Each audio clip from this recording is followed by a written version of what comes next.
आज हम स्टार्ट करने वाले हैं चैप्टर 2 आवर एनवायरनमेंट। और इसमें जो टेस्ट स्केल है मतलब किससे रिलेटेड क्वेश्चन आपको आने वाले ओवरऑल चैप्टर में the fourth pair of the earth, population and conservation of environment, global warming and natural disaster. तो चलिए हम स्टार्ट करते हैं। और मेरे ख्याल से ये जो चारों टॉपिक आपको दिए गए हैं, आपको इसके बारे में ओवरऑल कुछ ना कुछ तो पता ही होगा। ग्लोबल वार्मिंग किसे कहते हैं, फिर नेचुरल डिजास्टर किसे कहते हैं, what are the four spheres of the earth, and population pollution and conservation की उसे कैसे बचाना चाहिए एनवायरनमेंट को। इससे रिलेटेड तो आपको चीज़ें पता होंगी कि किसे एयर पॉल्यूशन कहा जाता है, किसे नॉइस पॉल्यूशन कहा जाता है, and all these things. Okay, let's go to the question number 1। Question number 1 में बोला है unscramble the given option and select the one that is not a cause for soil pollution. तो ये unscramble word है, चलिए इसे solve करते हैं। This is garbage, this is fire cracker, this is fertiliser, this is pesticide, this is pesticide. तो हमें पता है गार्बेज इज द कॉमन, जो बोलते हैं ना सॉइल पॉल्यूशन का कॉमन थिंग है कि सॉइल पॉल्यूशन इससे तो होती ही है, फर्टिलाइज़र से भी होती है, एंड पेस्टिसाइड से भी होती है जो हम यूज़ करते हैं। लेकिन फायर क्रैकर से सॉइल पॉल्यूशन नहीं होती है, एयर पॉल्यूशन होता है, right. Let's do the question number 2। Question number 2 में बोला है select the option that arrange as the major gas in air in decreasing order of their percentage.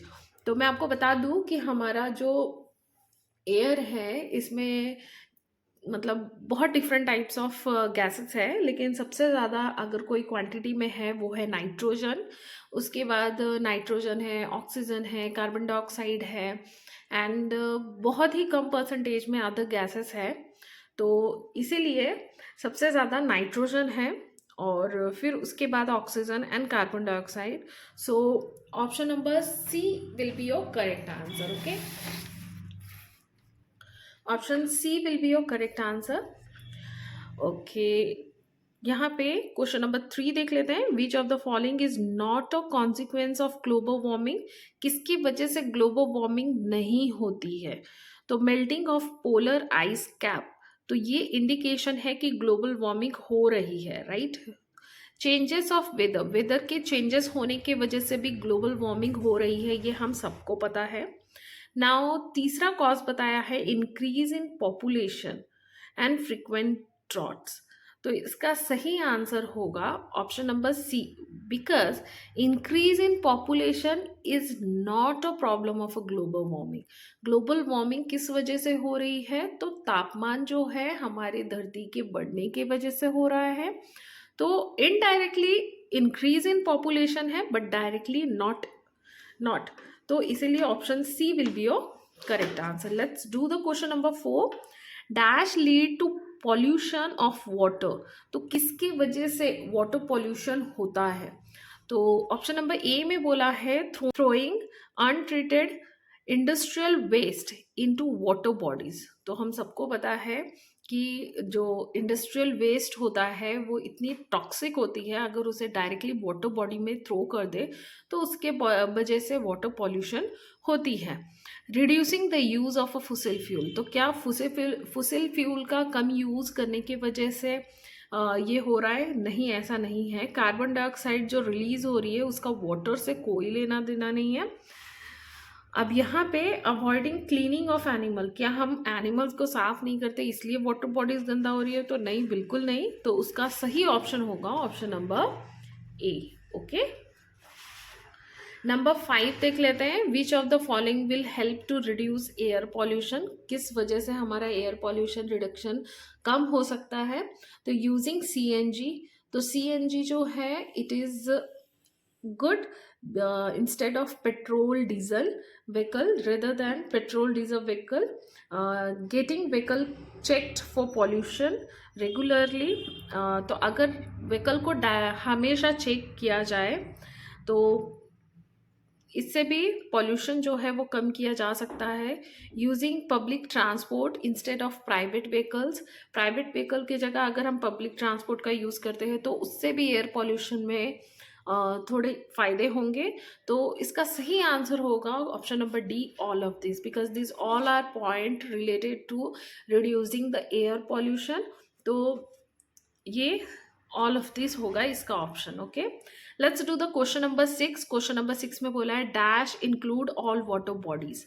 तो hydro atmosphere, lithosphere, hydrosphere and biosphere. तो atmosphere हम air को बोलेंगे, lithosphere हम land को बोलेंगे, हाइड्रोस्फेयर हम वाटर को बोलेंगे, and biosphere including all the abiotic and the biotic component biosphere बनाते हैं। तो hydrosphere will be your correct answer. Okay, let's do the question number 7। The layer of earth just below the crust. तो हमारा अर्थ के crust के नीचे क्या है? मैंटल है, उसके नीचे क्या है? कोर है, inner core and outer core. तो option C will be your correct answer. Let's do the question number 8। Study the given relationship and fill in the blanks with the correct option.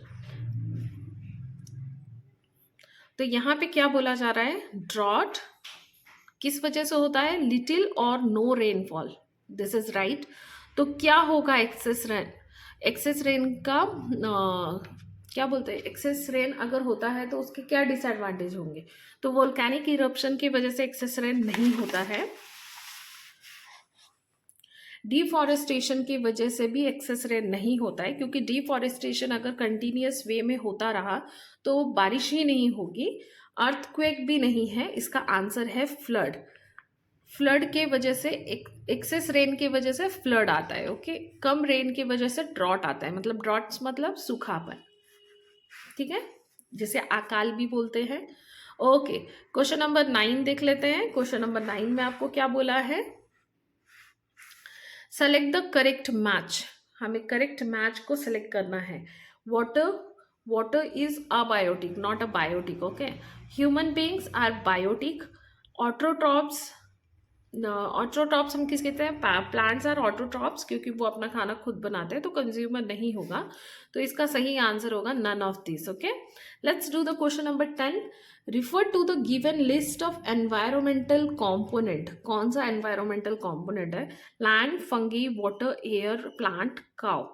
How many of them are abiotic component? तो मुझे पहले आपको बता देने दीजिए कि abiotic component हम किसे कहते हैं। अबायोटिक कॉम्पोनेंट मतलब जो लिविंग नहीं है but they are interrelated with us, like lithosphere हो गया आपका, लैंड हो गया, एयर हो गया, वाटर हो गया, माउंटेन हो गया, this all are abiotic component.